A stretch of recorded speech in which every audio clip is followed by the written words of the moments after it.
All right, today we're talking about Melvin Gordon, Johnny.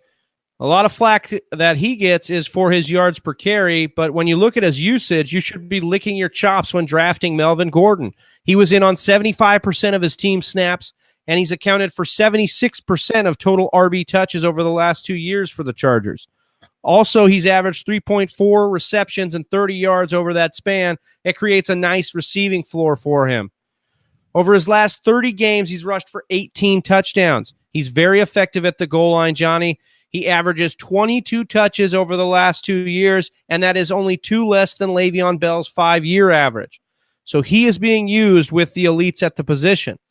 We've watched his carries go up every year. He was ranked 7th at the end of last year in RB targets with 73.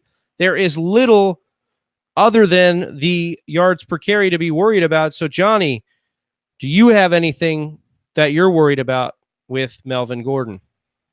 To be honest with you, I'm not even worried about the yards per carry with Melvin Gordon.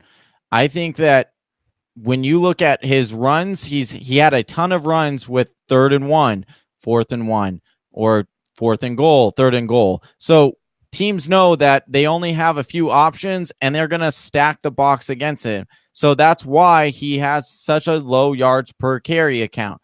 So if you look at guys that have been in his same position, a guy like LaDainian Tomlinson, no one questioned that guy as having a low yards per carry count and questioning whether they should draft him. And Melvin Gordon actually statistically has better yards per carry than LaDainian Tomlinson did at this point in his career. You also look that Melvin Gordon is in for a contract year, so he's going to be extra motivated in order to get that money, get that cash payout like Johnny Manziel wanted that a couple years ago. And then when you look at his last 2 years, he's only not finished as an RB1 or 2 4 times. That's unheard of. And you're talking about a guy who's going late in the first round on standard drafts. This is unheard of. I think he is one of the biggest steals in the first round when you're talking about standard leagues. Don't make that mistake and pass on Melvin Gordon.